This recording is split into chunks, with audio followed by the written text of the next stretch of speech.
Here we have the academic writing plan, where I'm going to go over the expectation for the year. We are going to be utilizing a series of forms, some in class and some out of class.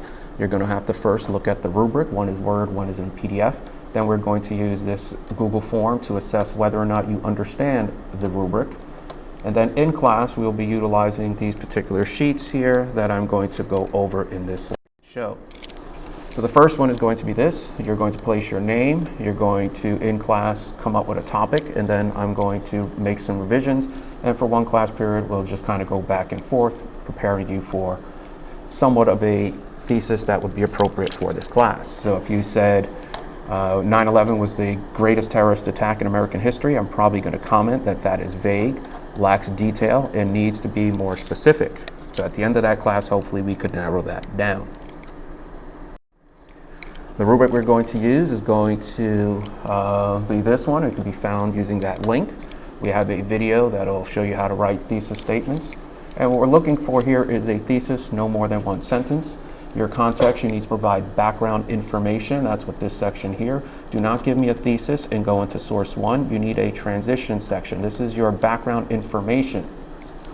Then we're going to look at your sources. I'm looking to see, do you introduce the source, and do you have a clear connection from the source to the thesis? Do not tell me you are writing about dogs in your thesis, and then your source here is about ferrets. That would be inappropriate and not aligned. Analysis of source. You want to think about that source, and you want to answer the question, how? How does this source you supported or cited support this thesis you're trying to defend? You could also get deductions in these areas. Flow, I'm looking to see how many times you lose me. I'm looking for clarity in the essay, your transitions, how you flow into your one sentence into your source. Assumptions, if you just basically give me a sentence and there's no support or clarification, and then I'm thinking, well, is this writer making an assumption that I know what they're talking about? That's kind of what I'm looking for. Writing too much, so this should not be a filler paper. This is not a summary. This is not a Wikipedia encyclopedia. This should be just about your thesis. If you're talking about dogs, do not start talking about ferrets. Not historic. Essay is not historic. Reads too much like an op-ed. 9/11 was the greatest attack on American soil. That is an opinion-based piece, and you're definitely going to need some evidence for that. Every time you're wrong, this could be an accuracy deduction. Again, do not write a massive summary. You need to have a clear, concise argument, and that's kind of what I'm looking for. Do not give me more than 3 sentences for me to in your source. And at the end, I'm just going to ask whether or not I'm convinced of your argument. Collectively, you might see more than 4, but usually I stop at 4, and everything else is just a reference. So 1, 2, 3, 4, 5. That would basically be a -4 deduction, and it's just letting you know that you probably want to improve that other area. This is what the rubric file looks like. You have the outline, the rubric, and then you have this outline sheet, which is telling you how many sentences and what exactly you should be doing. Format can be addressed here, format and guidelines here, and then we have some do's and don'ts, how to cite your paper, how to structure your essay, and then works cited. So everything is in this file. Once you're done with the rubric, we're going to complete this Google form to determine whether or not you understand exactly what is being asked of you for this writing assignment.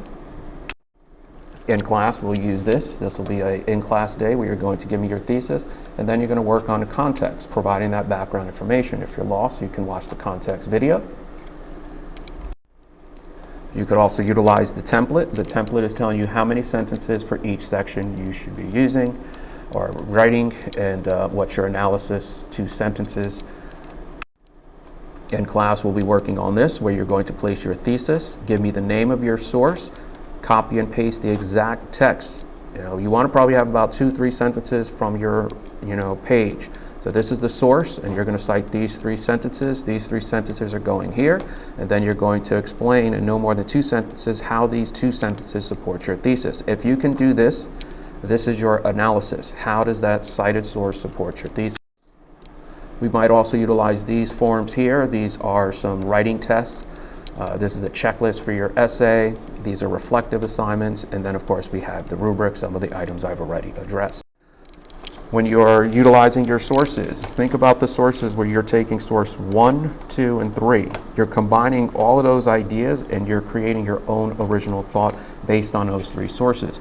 Do not hesitate to revise your thesis and avoid summaries and stick to support. But basically, after you start doing your research, you should start coming up with your own unique ideas and thoughts on that topic, which is going to eventually become your thesis.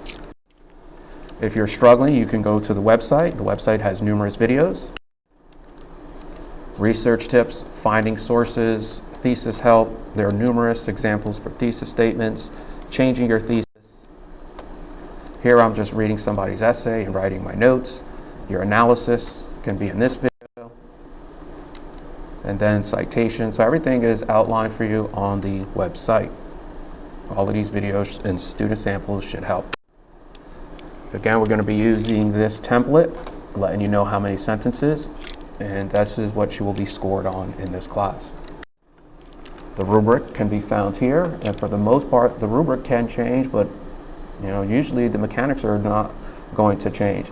You're expected to have a source, and you're expected to support that thesis. Always ask, how does the source you cited here support this thesis you're trying to prove?